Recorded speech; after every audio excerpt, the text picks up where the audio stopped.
وأصحابه وذريته أجمعين وبعد أوصيني وإياكم أيها الحاضرون بتقوى الله وطاعته بأن يفعل الخيرات ويجتنب عن السيئات ما استطعتم لعلكم تفلحون وبعد.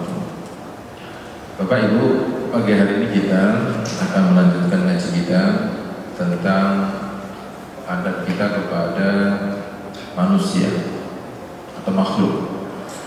Yang sudah kita bicarakan adalah adabnya kita kepada kedua orang tua. Itu sudah kan Bapak ya? Nah, pagi hari ini kita akan membicarakan tentang al-aulad. Jadi anak-anak kita Bapak ya. Kalau salah tolong diingatkan, ini batasan dari sini. Al-muslimu ya'tarifu bi anna lil waladi huquqan ala waladihi yajibu alaihi ada'uha lahu.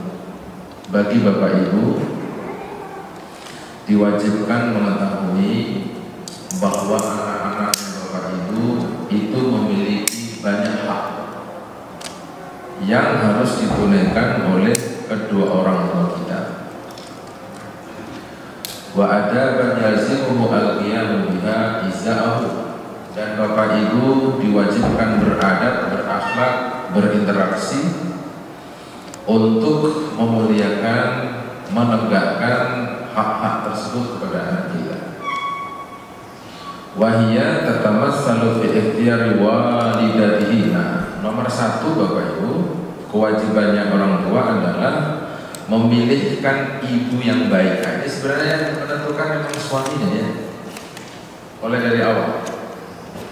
Jadi bapak-bapak kalau mau berbicara generasi, bicara keturunan, yang paling pokok itu ikhtiar walidatihi, memilih ibunya calon anaknya kita lah. Jadi kalau dalam bahasa Indonesia, orang kita ini kenalnya adalah laki-laki boleh milih, wanita boleh nolak ya. Bapak boleh pilih siapa saja, boleh ngelamar siapa saja. Undang-undangnya kan cuma satu, la yakhthub ala hibbati abi. Bapak Ibu tidak boleh melamar wanita yang sudah dilamar orang lain, kan itu aja. Jadi kalau Bapak Ibu salah milih ibunya, maka kesalahan itu akan berlanjut sampai nanti akhir kita. Terus yang nomor dua, setelah ada ibunya benar, wa husni tasmiyatihi, Bapak Ibu disuruh ngasih nama yang baik, nama anak yang baik. Nama anak yang baik disebutkan rinci oleh Nabi. Misalnya Abdurrahman, Abdurrahim, Maryam, Aisyah, Khadijah, Fatimah. Itu yang disebut oleh Nabi. Senang tidak senang Bapak Ibu, pergeseran mulai terjadi hari ini. Nama orang nggak peduli ada hadis apa tidak, yang penting bagus didengarkan. Misalnya begini. Nah, ini husnul tasmiyah ini, sebaik-baiknya nama ini diberikan oleh kedua orang tua kita. Lalu menyembelih akikah untuk anaknya pada hari ke-7. Akikah pada hari ke-7 itu juga kewajiban. Jadi yang menyatakan wajib itu salah satunya Imam Ahmad. Jadi beliau menyatakan akikah orang tua kepada anak yang baru lahir itu hukumnya wajib. Karena wajib, maka kalau ada orang tua pada saat anaknya lahir, dia wajib pinjam duit kepada orang lain untuk berakikah. Nah, varian-varian hukumnya Bapak Ibu, Imam Syafi'i menyatakannya sunnah muakkadah. Karena dia sunnah muakkadah, bicara limit waktunya pun berbeda. Imam Syafi'i menyatakannya adalah akikah ini wajib bagi kedua orang tua selama anak ini belum sampai balik. Ya tak? Ini sudah. Ngaji ini udah. Bulan kemarin. Oh, bilang kan dari tadi kita bilang. Berarti bab selanjutnya ya. Hah? Nah, yang udah yang belum gimana coba? Udah apa belum? Ah, sebelah sana belum, sini sudah. Kenapa? Yang belum datang waktu. Oh, yang belum datang. Ya sudahlah. Lanjut. Kalau gitu dibaca pokoknya saja lah ya, kasih hakikat, menyunati, nafkah, mendidik, dan selanjutnya banyak sekali nih item-itemnya. Kalau gitu kita ngomongin ukhuwah sekarang, nomor 3. Al-ikhwah, persaudaraan. Judul barunya adalah persaudaraan. Al-muslimu yara annal adaba ma'al ikhwah kal adabi ma'al abai wal abna'i sawa'an. Berakhlak kepada saudara sesama orang muslim itu adabnya sama dengan adabnya kita kepada bapak kita dan anak-anak kita, orang tua, dan kepada anak-anak kita sama. Fa'alal ikhwah as-sighar minal adabi nahwa ikhwatihim al-kibar. Adabnya saudara-saudara kita yang masih kecil sama dengan adabnya kita kepada orang-orang yang sudah dewasa atau sudah besar, sudah tua. Ma'alaihim li abaihim, sebagaimana kewajiban itu diberikan kepada bapak-bapak mereka. Jadi kalau ada, tadi dari awal diomongin namanya baik, nafkahnya baik, komunikasinya baik. Nah, termasuk sama saudara juga begitu. Jadi tidak boleh dipilih-pilih kasih. Kalau yang datang ini saudaranya kaya, yang keluar anggur. Giliran yang datang susah, air putih aja kagak. Nah, itu tidak cocok Bapak Ibu. Atau kalau mau kita bilang tidak benar ya. Jadi harus ada kata-kata sawa, sama. Artinya sama itu apa? Ya cara memuliakannya sama, cara berkomunikasinya sama. Wa anna 'alal ikhwah al-kibar nahwa ikhwatihim as-sighar, dan wajib bagi persaudaraan orang-orang yang sudah lanjut atau sudah sepuh nahwa ikhwatihim as-sighar, sama dengan komunikasi dengan anak kecil. Anak kecil itu kalau ketemu sama orang tua biasanya dikasih permen ya, dikasih jajanan. Kalau bawa anak kecil ke Mekah ya. Kalau Bapak Ibu saat ini ngeliatin orang tua gitu ya dikasih duit aja, insya Allah seneng. Ada orang tua kasih duit, orang tua kasih, siapa kayak orang tuanya, pokoknya saat ketemu kasih duit aja, insya Allah seneng. Jadi kalau Bapak Ibu sudah suka dikasih duit berarti sudah tua kan kira-kira. Kalau belum berarti masih muda, barangkali kan gitu. Enak. Maka nali abawahim alaihi menahuku wa wajibat wa adab. Wa dzalika lima warada haqqun kabir al-ikhwah ala saghirihim haqqil walid ala walidihi. Nah, kewajibannya berbuat baik dan menunaikan hak-haknya ini Bapak Ibu sebagaimana dijelaskan ada hadis Nabi yang diriwayatkan oleh Imam Al-Ghazali dengan sanad yang hasan dan juga diriwayatkan oleh Imam Al-Hakim. Birru ummaka wa abaka summa ukhtaka wa akhaka summa adnaka adnaka. Kamu berbuat baiklah kepada ibumu, kemudian ini dan Bapak ya, dan itu bermakna lil iltimas Bapak. Jadi kalau ada dan maknanya biasa lil iltimas. Iltimas itu artinya sama. Jadi kalau Bapak Ibu baca ayat Al-Qur'an wa wasainal insana biwalidayhi ihsan, kita hamalat ummuhu kurhan wa wada'tu kurhan wa hamluna, ada wawu di situ itu namanya iltimas sama. Kalau ada ayat surat An-Nisa 59 misalnya, ya ayyuhalladzina amanu atiullaha wa atiur rasula wa ulil amri. Di mana lil iltimas? Artinya sama, taat sama Allah sama Rasul, sama pemerintah. Nah, di pemerintahnya memang tidak ada kata-kata taatnya. Akhirnya dibicarakan taat sama pemerintah itu diwajibkan kalau pemerintahnya tidak ngajak kita musyrik kepada Allah Subhanahu wa taala. Nah, ini hadis ini sama tegasnya. Birru ummaka wa abaka. Berbuat baiklah kamu kepada ibumu dan bapakmu. Kemudian pakai summa ukhtaka, saudara.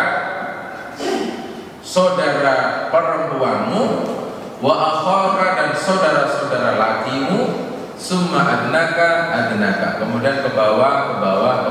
Kayak sistemnya sudah dibuat.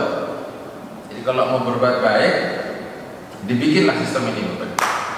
Nah, yang ada di kita, karena ada hadisnya seperti ini, biasanya yang dilanggar adalah kalau ada hubungan kakak adik, ada masalah sedikit aja. Biasanya seumur hidup itu gak baik-baik. Dia lupa sama hal-hal seperti ini, padahal dia tetap aja saudara, tidak bisa dihilangkan. Ada adik mencubit sama kakaknya, baru bohong 1 kali, seumur hidup dicap, bermusuhan, berantem. Karena ada hadisnya. Tapi kalau sama orang lain, dia bisa nyaman. Mau mencium berkali-kali atau tidak apa-apa. Bohong pun dia nggak apa-apa, bahkan sudah berbohong pun dia masih percaya. Tapi kalau sama saudara laki-lakinya, saudara perempuannya, saudara yang serumah dan sekandung itu, kebanyakan masih ada problem komunikasi antara saudara yang satu kandung itu. Alasannya apa? Ya karena ada hadisnya. Jadi kemungkinan melanggar itu karena ada aturannya, akhirnya dilanggar. Kan banyak orang yang bisa senyum nyaman dengan karyawan, klien, teman, dan lain-lain. Tapi ketika ketemu sama saudara, Masya Allah, bisa berbeda. Kenapa demikian? Alasannya karena ada perintah Allah Subhanahu wa Ta'ala. Kemudian Bapak Ibu, ini cuma sedikit. Ini yang nomor 4, zaujan. Babnya tentang suami istri, hak-hak suami istri. Al-muslimu ya'tarifu bil adabi al-mutabadilatu baina zawj wa zawjatihi. Orang Islam wajib memahami adab tentang mutabadilah ini yang silih berganti. Masing-masing punya kewajiban dan punya hak antara suami dan pasangannya. Wahya hukukun kullu minhuma ala sahibihi, dan ini adalah kewajiban atas masing-masing keduanya atas sahabat-sahabatnya. Suami istri punya hak yang sama, punya kewajiban yang sama, cuma beda-beda porsinya saja.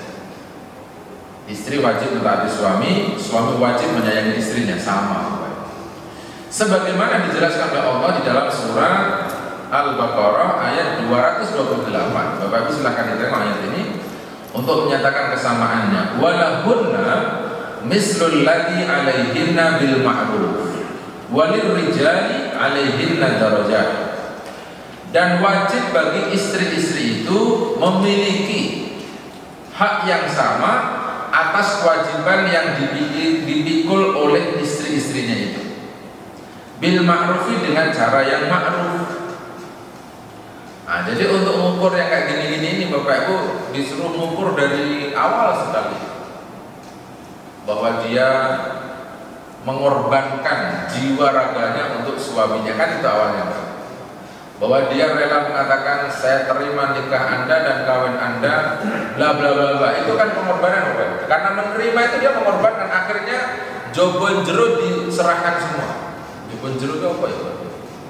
Luar dalam, zahiran wa batinan. Ini kalau ada istri menerima suaminya cuma zahirnya saja, batinnya tidak, kagak jadi, Bapak. Nikah tidak jadi.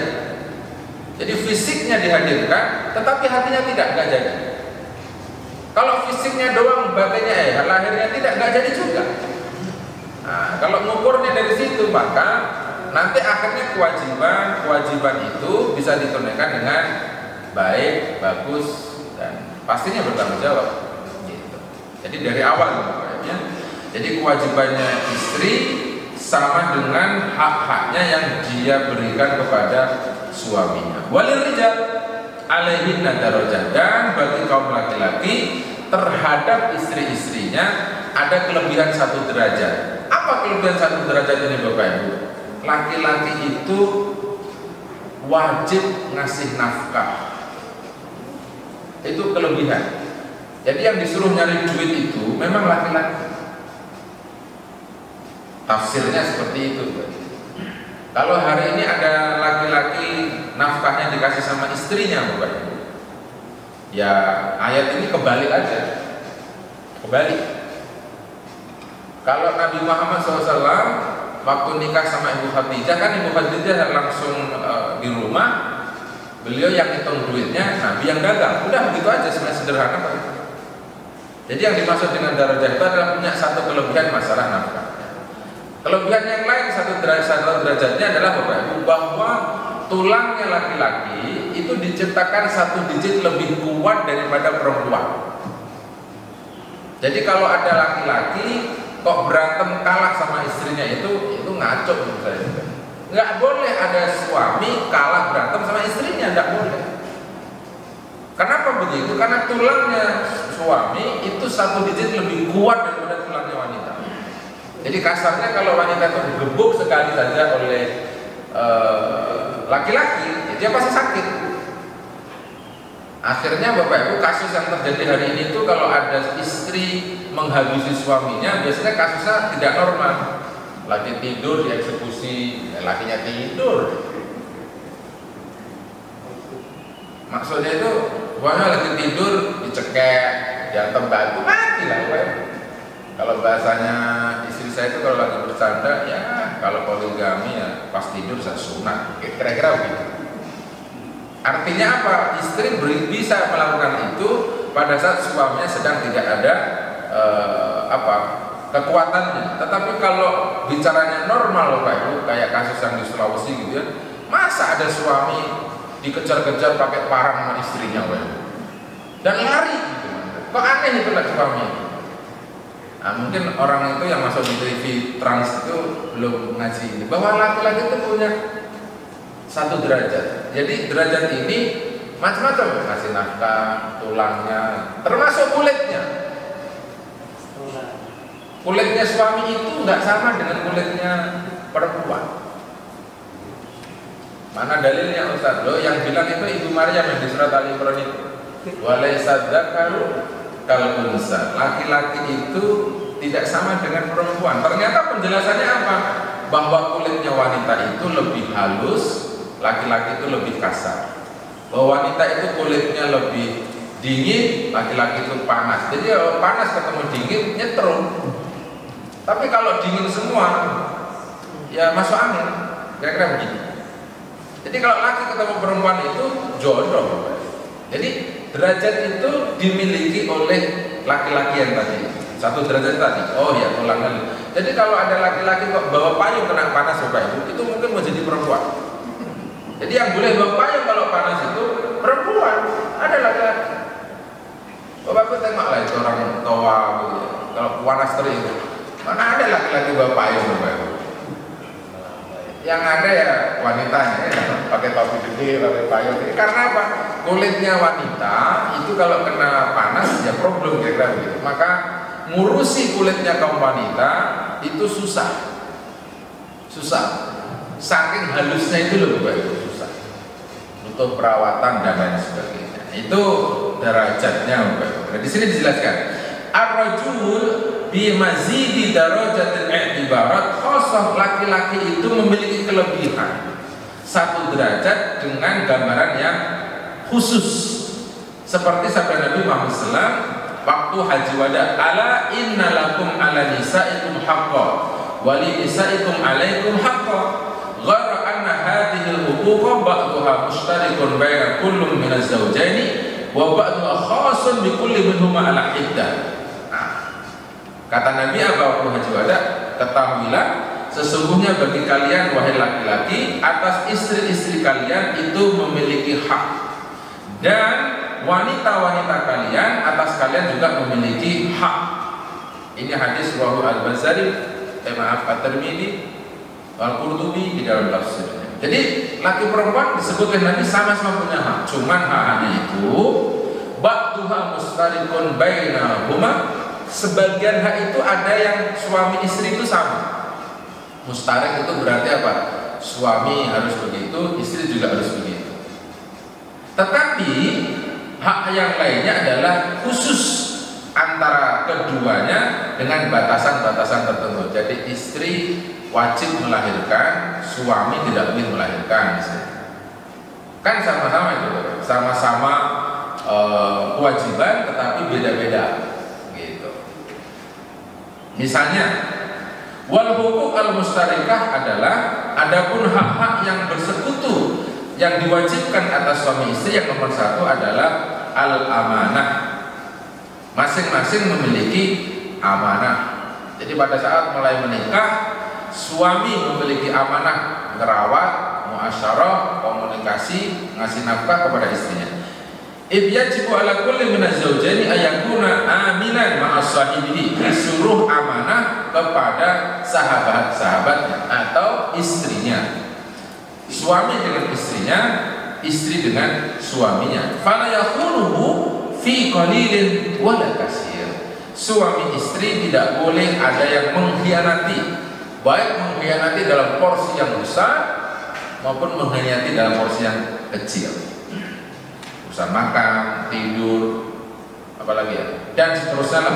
Itu tidak boleh ada kata-kata khianat.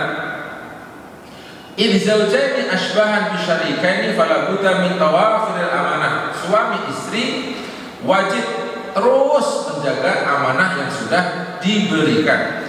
Wa nushi wasidqi, dan disuruh saling memberikan nasihat, wasidqi dan kejujuran, wal ikhlasi bainahuma, dan ikhlas di antara keduanya. Jadi kalau sudah ada yang bohong, sudah ada yang tidak ikhlas, biasanya rumah tangga mulai goyang. Nggak ikhlas itu kalau misalnya cara menikahnya itu sudah pakai ngedumel, kerjanya sudah nggak ikhlas, hidupnya sudah tidak ikhlas. Oh, yang ada masalah ada, maka bapak dituntut selama amanahnya dijaga, ada kejujurannya, ada keikhlasannya, fi kulli sya'nin min syu'uni hayatihima al khassah wal 'amah, baik kehidupan yang di rumah atau kehidupan sesama masyarakat, ada kejujurannya. Jadi kalau suami pengen main bulu tangkis, golf dan sebagainya, ya tolong diingat istrinya lah. Istrinya itu punya hak untuk diajak juga, untuk diajak ditanya, ini ayah main bulu tangkis apa kagak? Kalau istrinya nggak boleh, ya jangan. Masa tiap minggu bulu tangkis terus? Masa tiap minggu main golf terus? Main golfnya sama kita kapan? Misalnya begitu. Kan itu apa itu? Keikhlasan cara bertanya. Ditanya saja. Gimana gitu? Istri itu selalu diajak ditanya. Kalau dia ikhlas, ya kita pergi. Kalau nggak ikhlas, ya kita pergi. Nah, sayangnya jarang suami yang nanya urusan begitu. Nggak tahu kalau di rumah saya nggak tahu. Kalau saya mau pergi, istri saya tanya, saya mau jalan ke sini, bla bla bla, gimana? Kalau kau sudah pergi, ada acara lain tambahan, ya kita kabarin. Yang ngaji, tiba-tiba ada tambahan, kita kabarin lah. Makan lama, ya kita kabarin. Kalau kita diajak makan orang, ya kita kabarin. Mau dibungkusin apa kagak? Kira-kira begitu lah. Kalau dibungkus, ya dibungkus. Ya, yang penting dikasih tahu lah. Nah, itu namanya apa? Ada as-sufhu, ada an-nasfu, ada al-ikhlasu, ada sidqu. Jadi sidqu itu artinya apa? Benar. Ya ada kemana saja dan terus. Nah, cuman ada juga yang model suami ketika semuanya dipantau begitu malah justru berontak macam-macam. Namanya orang rumah tangga ya. Terus yang nomor dua, Bapak Ibu, dua-duanya sama, suami istri, al-mawaddah war-rahmah. Bapak Ibu boleh nyikat ini BMB. BMB itu semoga berbahagia, semoga ada kasih sayangnya, semoga mawaddah, dan semoga warahmah. Ya tak? Katanya BMB. Mawaddah warahmah. Jadi kalau mawaddah ini dalam Al-Quran banyak sekali kalimatnya. Yawaddul ladzina kafaru. Cinta, senang sekali orang-orang kafir itu. Yaruddunakum min ba'di imanikum. Mereka itu senangnya, hobinya, cita-citanya memang mengembalikan Bapak Ibu untuk jadi kafir. Udah begitu.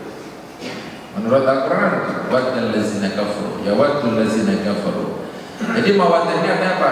Kesenangan. Jadi kalau ada orang menikah kok nggak pernah senang, Bapak Ibu, ya mending nggak usah nikah.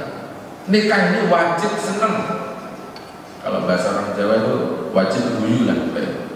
Bihaitsu yahmilu kullam minhum li sahibihi akbar qadrin min al-mawaddah al-khassah.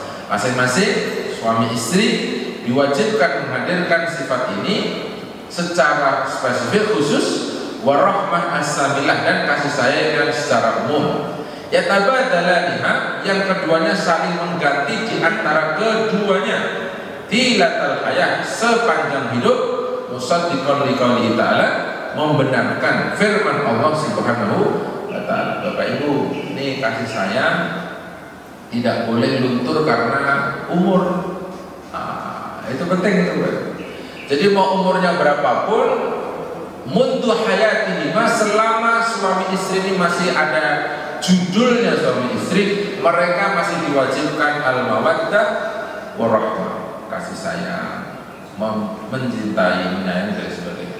Yang paling sederhana, suami istri mau umurnya berapa puluh tahun pun tidak boleh tidur misah ranjang, tidur misah kamar, apalagi kecuali ada nususnya yang disebutkan dalam surat An-Nisa ayat 34 itu. An-Nisa 34. Jadi kalau ada nusus baru ada istilah pisah ranjang. Kalau tidak ada nususnya maka tidak dibenarkan, tidak diperbolehkan. Saya ingin menyebutnya apa? Haram pisah ranjang dengan pasangan hidupnya. Kenapa demikian? Alasannya karena kalau suami istri sudah pisah ranjang itu, Bapak Ibu, maka iblisnya itu cepat sekali nyamploknya. Kalau saya nyebutnya itu iblisnya itu cepat sekali nyamploknya. Maka ibu kalau ada suami mulai nelpon ke pojokan rumah yang jauh itu, istri wajib curiga.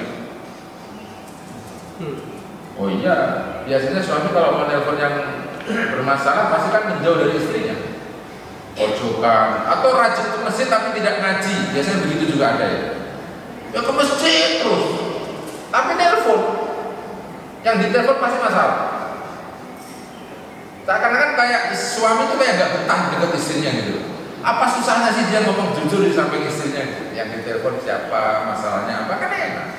Akhirnya tidak muncul kecurigaan. Begitu juga dengan suami, boleh curiga kalau istrinya tidak betah di rumah.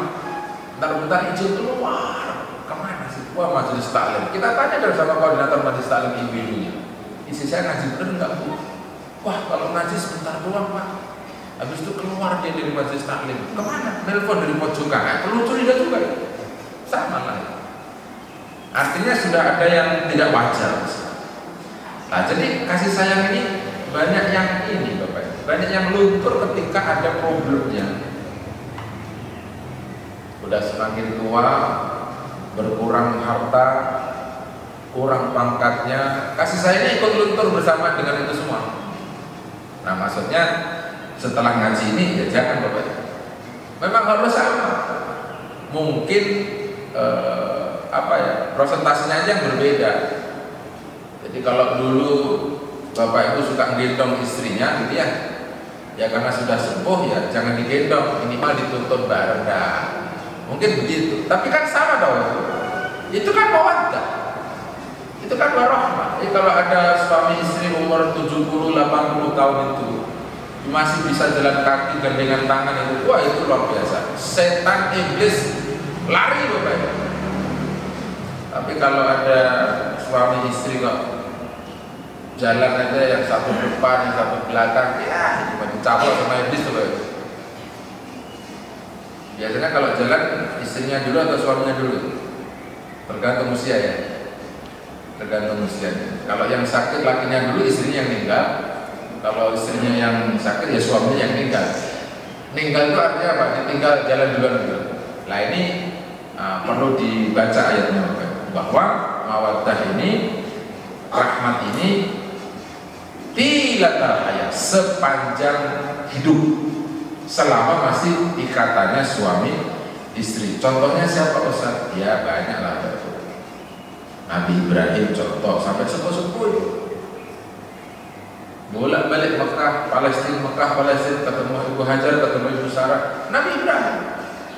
Toh akhirnya Ibu Sarah yang sudah tidak enak dengan Ibu Hajar punya anak juga pada waktu usianya sudah lanjut. Kasih sayang Ibrahim berlanjut itu, Bapak. Palestina, Mekah, sampai sepuh-sepuh. Sampai uban-ubanan lah, kata dunia kan.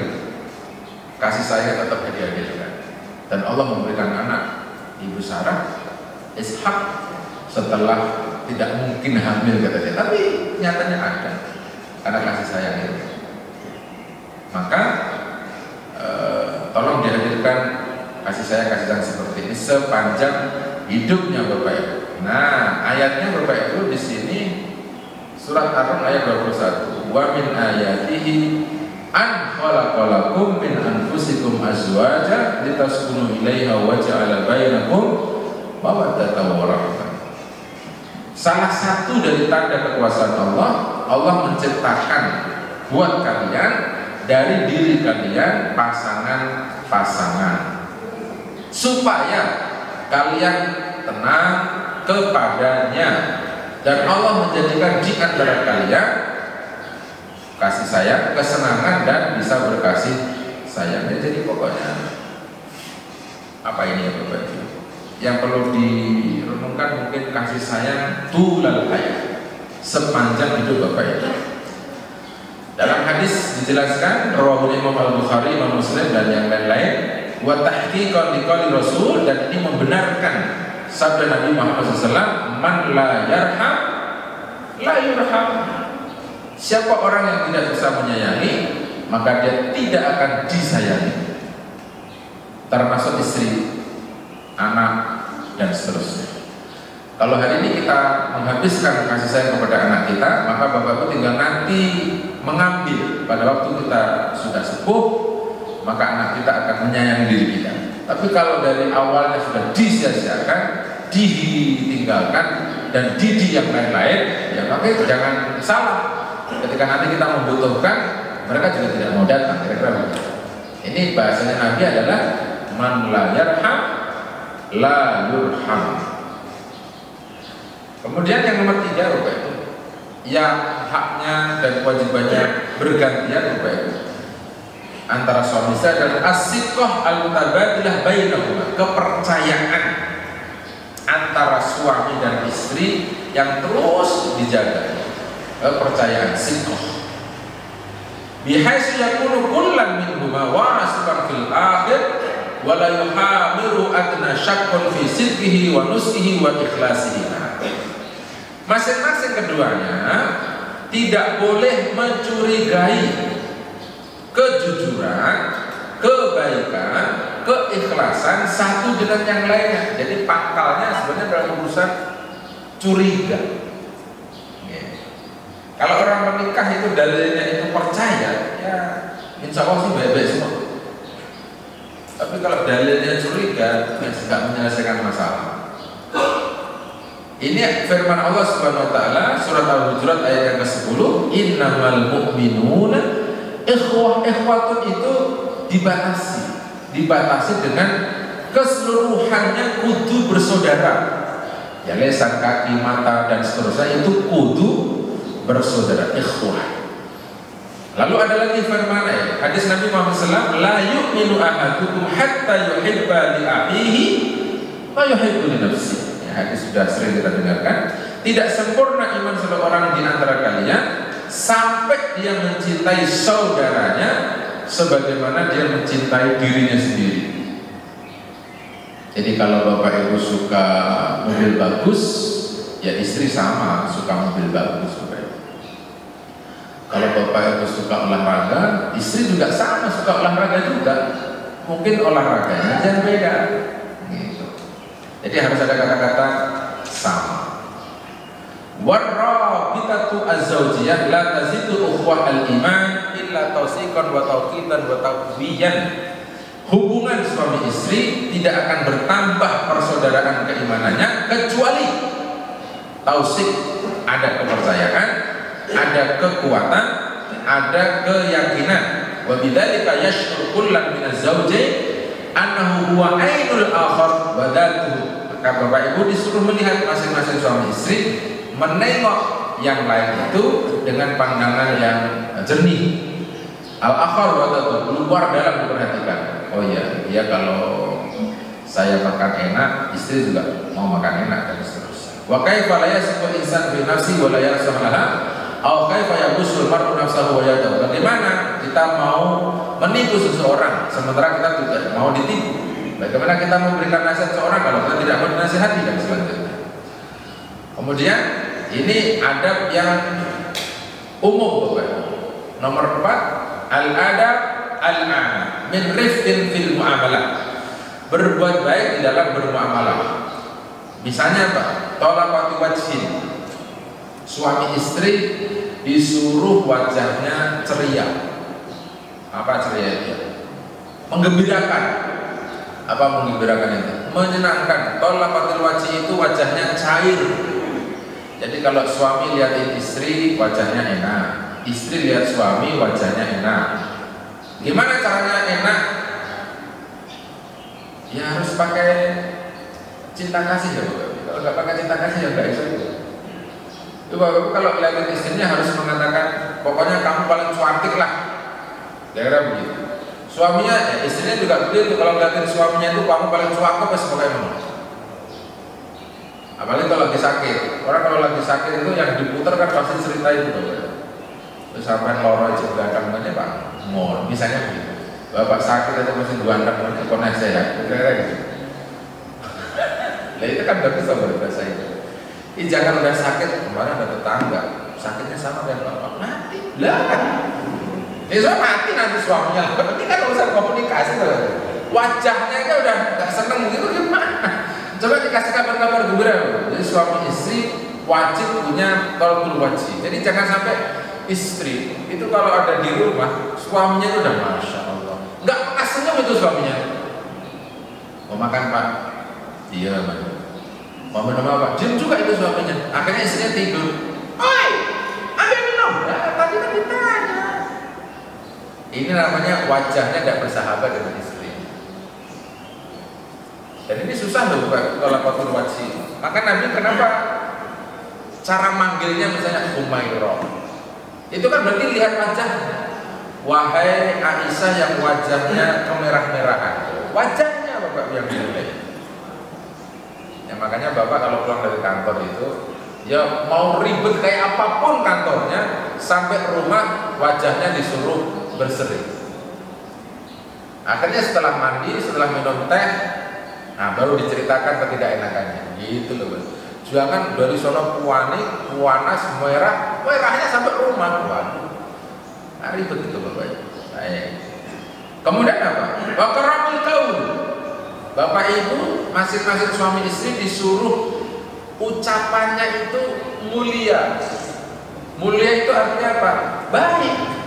Mulia itu artinya apa? Memuliakan pasangan suami istri. Istrinya memuliakan suami, suami memuliakan istrinya. Jangan suami ngeliatin istrinya gendut, manggilnya dirubah. Kalau gendut apa manggilnya? Ya dut, bisa gitu ya. Akhirnya kan istrinya nggak bisa tidur itu. Makanya dia yang berubah.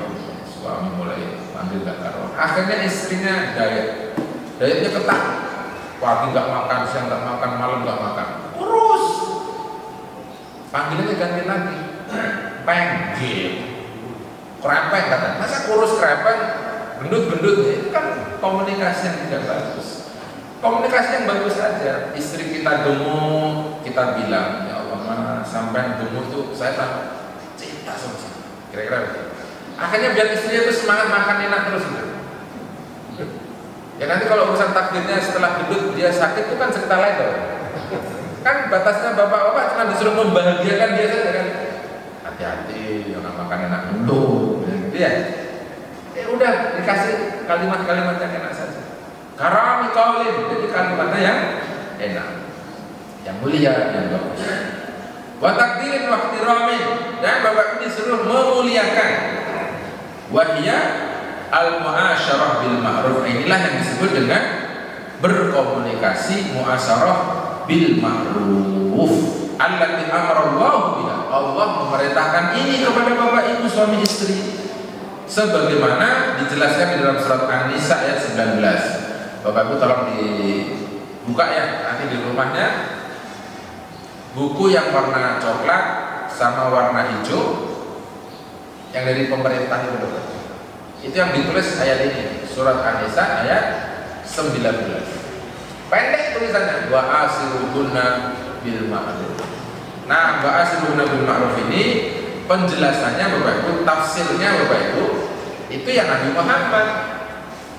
Nabi Muhammad itu komunikasi baiknya dengan istrinya ada 12 atau 15 itu itemnya Bapak.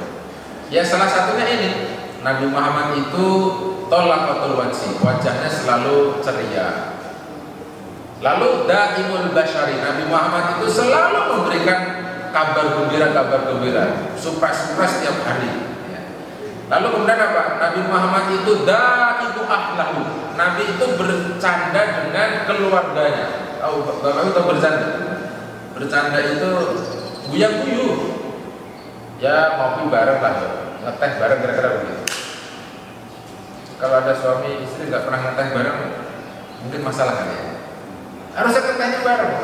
Itu namanya daim ahlah. Lalu Nabi Muhammad apa? Tajammu ma'ah ahli. Beliau itu suka bercengkrama. Bercengkrama itu kalau hari ini terjemahannya adalah kumpul bareng. Jadi di situ ada ruang keluarga, rumahnya Bapak yang dibikin dari dulu ada ruang keluarga itu. Tolong dioptimalkan itu, ada hadisnya gitu. Pekerjaannya Nabi itu, tajamu. Jadi malah jangan gara-gara wifi, suami di lantai atas, istri di lantai bawah, anak di lantai 3. Akhirnya berkumpulnya lewat grup WA. Berantem itu suami istri, gara-gara WA saja. Mau minta minum pakai WA, tolong ambil minumnya, ntar dulu lagi loading. Jangan pakai loading dulu lah, kan ayah sudah haus. Ya sahabat, kan ini online sekarang, jadi harus nunggu dulu lah. Nah ini kan masalah. Pokoknya tajamu itu Nabi Muhammad itu bercengkrama, berkumpul dengan keluarga. Ya kalau bahasanya orang Eropa, ternyata pekerjaannya Nabi ini diterjemahkan dengan kebijakan negara. Bahwa suami tidak boleh kerja 7 hari, tidak boleh. Kalau di Saudi itu liburnya 2 hari, Kamis Jumat libur mereka. Dan kalau libur ada suami yang bekerja di penjara. Kenapa di penjara? Karena hak, karena kewajibannya sama istri sama anaknya dizolimi oleh suaminya yang kerja terus itu. Saya ini kan sering dapat tanya, Ustadz kalau ngajar Sabtu Minggu itu sama istrinya kapan kan? Hari Senin Ustadz di rumah, Selasa di rumah, Rabu di rumah, Kamis di rumah, Jumat, Sabtu Minggu aja saya pergi karena corona itu. Kalau enggak ya habis ngajar kita pergi. Ya ada berenang, ada main golf. Ustadz gak main golf kan? Ya guyang-guyang. Kemana kayak makan bareng lah, sama dengan Bapak. Ini jangan apa ini Bapak? Bapak itu tidak boleh tidak mencontoh Nabi. Ini harusnya ceramah ini, ngaji ini kita lakukan sebelum Bapak Ibu punya cucu ya, harus. Ya ini kira Bapak Ibu ceramah sama cucunya Pak, ya monggo lah terserah. Oh jadi Nabi itu dulu kita suka ngumpul, memang itu ibadahnya Pak. Jadi ngumpul sama anak istri itu ibadah. Memberikan kasih sayang itu ibadah Bapak. Wadah itu adalah memberikan kasih sayang, memeluk, mencium, bercengkrama. Ya kalau saya sih istilahnya main lumpur bareng sama anak itu ibadah. Kira-kira begitu. Ini kan karena teknologi zaman canggih dan lain sebagainya, kasih sayangnya dihilangkan, rahmahnya dihilangkan. Akhirnya yang ada ini orang generasi ini hidup dengan sendirinya. Gitu loh, tanpa peran-peran ilahi, tanpa peran-peran wahyu yang optimal, gitu loh, Pak. Nah, terus Nabi Muhammad itu direkam lagi, Bapak. Nabi itu yang namanya bercanda bareng itu dilakukan juga ya. Ada hadis Sahih Bukhari yang Nabi lomba lari sama Aisyah itu, Pak. Yang ada di Madinah itu. Karena di situ ada Sabko. Sabko itu tempat Nabi Rimayah, Wahimaya, Warima. Jadi Nabi pernah lomba lari, latihan memanah, latihan berkuda itu ada di samping pasar Madinah. Yang sampai terakhir kami pergi umroh lah, mungkin Bapak Ibu terakhir pergi umroh sebelum bulan Maret ya. Itu ada namanya Jalan Sabko di situ, Bapak. Dekatnya Sakifahnya Abu Bakar, Sakifah bin Sa'idah. Jadi ada jalan besar di situ yang dijaga oleh kerajaan, tidak boleh dibangun apa-apa. Tapi belakangan kayaknya bakal jadi halaman yang renovasi paling baru. Yang dibangun Mufempik, Mufempik urus itu kan dulu bangunan yang nggak kepake itu dibongkar kan itu Madinah ya. Nah itu tetap jadi jalan untuk mengingat sejarah bahwa Nabi pernah lomba lari sama Aisyah itu di sini. Bagaimana cara menerjemahkannya kita di Kemang itu? Bapak itu kalau mau goes harus sama istrinya, memang begitu. Kalau mau jogging ya sama istrinya, jadi bukan jogging sama Pak RT RW, istrinya ditinggalkan lagi. Istrinya yang dibawa, nanti istrinya sama istri, suami sama suami, nah, itu lebih benar. Jadi Bu RT sama Pak RT, Bu RW sama Bu RW, nah gitu. Jadi akhirnya semuanya jalan juga akhirnya. Pokoknya istri dibawa olahraga, itu nabi banget kira-kira. Selebihnya nanti boleh ditengok tafsir Ibnu Katsir misalnya ya, tentang surat An-Nisa ayat 19. Yang paling saya hafal lagi Nabi Muhammad itu ini Bapak. Nabi Muhammad itu nafkahnya luas. Nafkahnya luas itu bukan sempit, bukan susah. Jadi luasnya nafkah Nabi itu setiap pagi Nabi Muhammad itu yadur ila baiti azwaji. Nabi itu muter ke rumah istrinya yang 9. Dikasih gandum sama kurma di depan rumahnya satu-satu. Tiap hari dikasih. Itu namanya nafkahnya luas. Hari ini Bapak Ibu karena sudah ada e-banking, ya tidak harus putar begitu. Jadi tiap hari Bapak Ibu, Bapak selalu transfer sama istrinya. Kalau tidak mau tiap hari, ya sebulan sekali transfernya, dihitung dari awal. Misalnya uang belanjanya 1 bulan itu 50 juta buat beli cabai doang gitu ya. Ya sudah 50 juta itu tiap bulan. Kan orang hidup macam-macam ya. Ada yang transfernya tiap hari, ada yang sepekan sekali, ada yang 1 bulan 1 kali. Tapi ada juga yang parah, tidak pernah transfer. Kok bisa gitu? Suami nggak ngasih nafkah istri.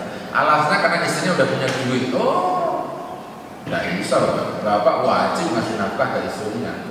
Kalau istrinya punya duit bagaimana? Ya itu duit istrinya, biarin aja. Suami boleh ngambil nggak? Boleh kalau dia boleh diambil. Ya tak? Kalau istrinya nggak boleh ya jangan. Gitu Pak. Jadi Nabi Muhammad itu nafkahnya luas. Kalau ini dikerjakan, maka pertanyaan beberapa majelis taklim yang sering di televisi itu nggak akan terjadi.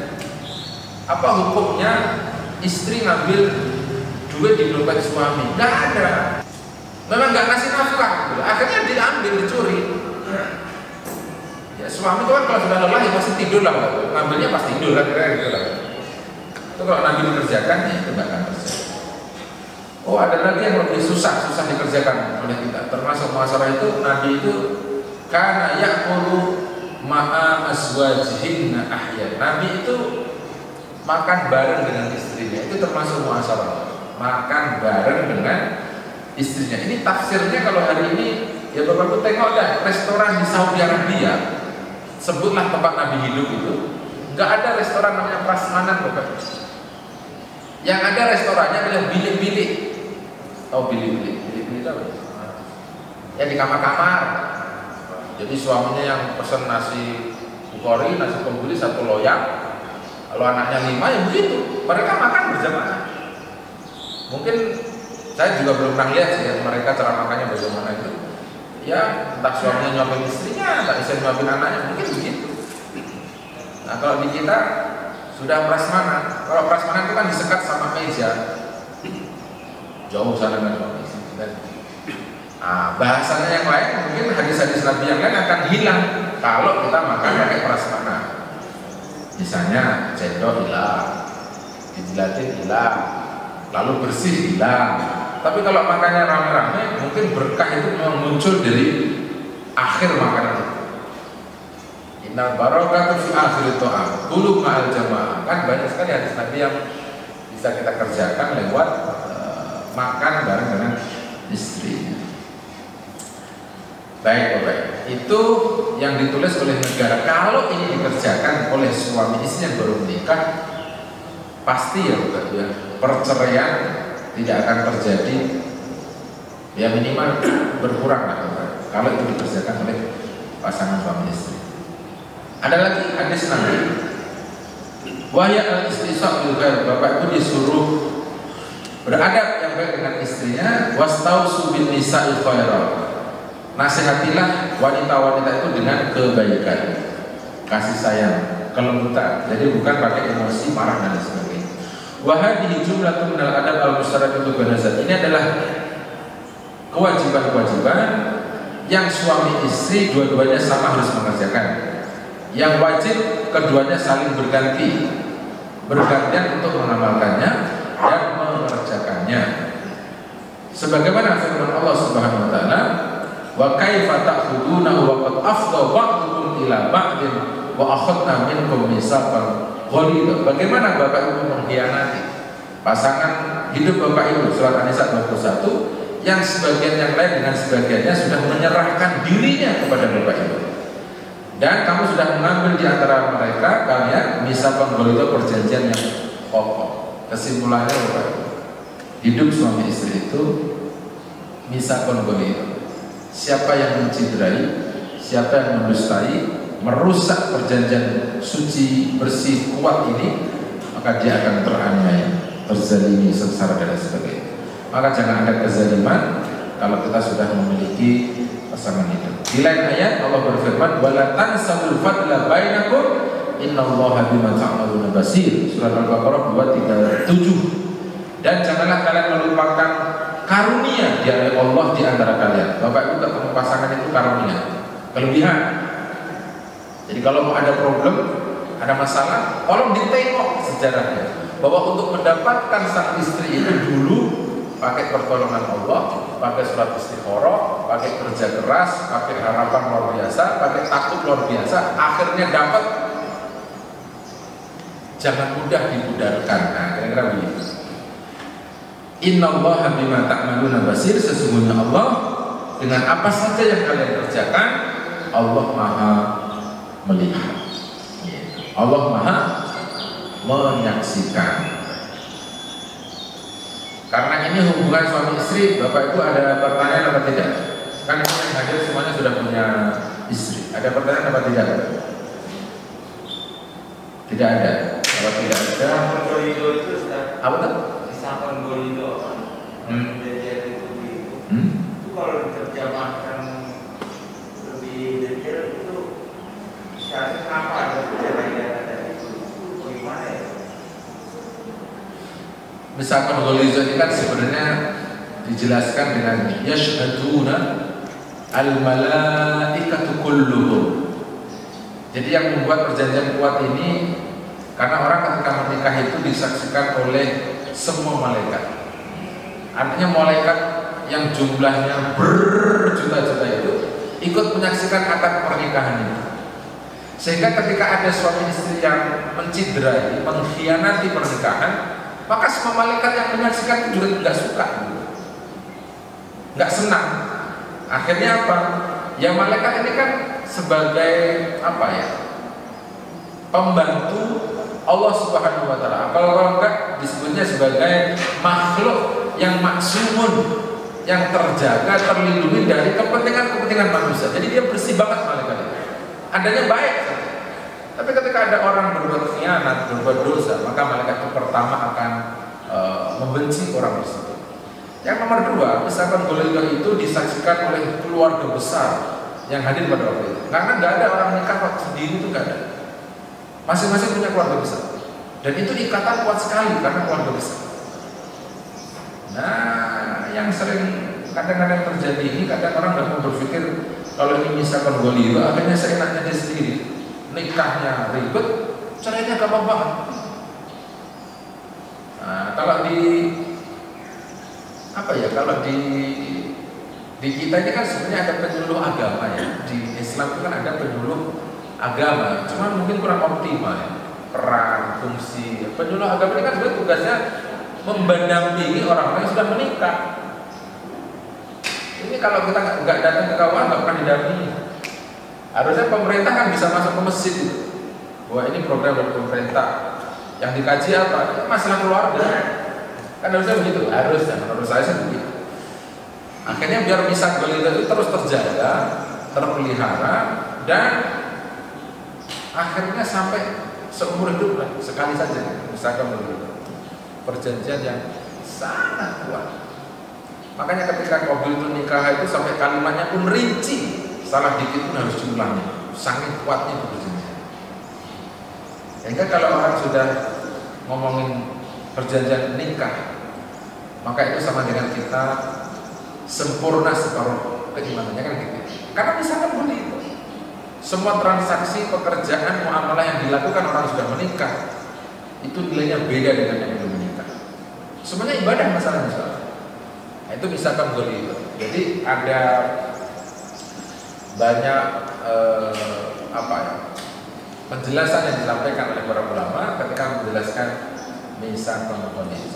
Jadi kalau bahasanya surat Al-Baqarah yang redaksinya masalah zikir pagi dia, kan zikir pagi itu kalimatnya lam fiso malah tidak akan terputus, tidak akan terputus selama pernikahan itu diikat dengan tauhid, kepercayaannya kepada Allah SWT. Bapak Ibu, semoga rumah tangganya kita seperti yang barusan kita baca ya. Semoga seperti itu. Kalau ada yang belum seperti ya silahkan dibikin. Kalau yang masih kurang ya silahkan diperbaiki. Kalau yang belum menikah ya silahkan menikah. Kalau yang sudah menikah dan hari ini belum menikah silahkan nikah lagi. Oh ada ayatnya kok. Ayatnya itu surat An-Nisa 19. Jadi kalau ada istri meninggal dunia atau suami meninggal dunia, mereka harus segera menikah kembali. Jadi yang nyuruh tidak boleh nikah lagi biasanya adalah anak-anaknya. Anaknya harus diceramahin dulu kira-kira begitu. Setelah diceramahin, nanti dia akan boleh menikah. Kenapa begitu Bapak Ibu? Karena kalau dia tidak menikah lagi, siapa nanti yang harus bertanggung jawab di akhir perjalanan hidupnya? Apa iya anak-anaknya mau ngurusin dia kira-kira begitu? Apa iya dia mau mendampingi sampai akhir hayatnya? Tidak. Maka segeralah menikah. Jadi jangan sampai ada perjanjian. Nanti kalau saya meninggal duluan jangan nikah lagi ya. Tidak usah disebutlah kata-kata itu. Suami istri tidak main cantik aja. Ya kalau meninggal memang sudah ada ayatnya boleh menikah ya menikahlah. Jangan sampai tidak menikah. Tapi kalau Bapak Ibu bisa menahan diri untuk tidak melakukan hal yang tidak diperintahkan oleh syariah, kalau sudah pernah menikah ya pokoknya kembali menjadi sunnah, tidak wajib. Tapi kalau tidak menikah banyak fitnahnya, segera menikah. Karena menikah adalah ibadah. Semoga ada manfaatnya Bapak Ibu. Subhanakallahumma wa bihamdika asyhadu an la ilaha illa anta astaghfiruka wa atubu ilaik. Wassalamualaikum warahmatullahi wabarakatuh.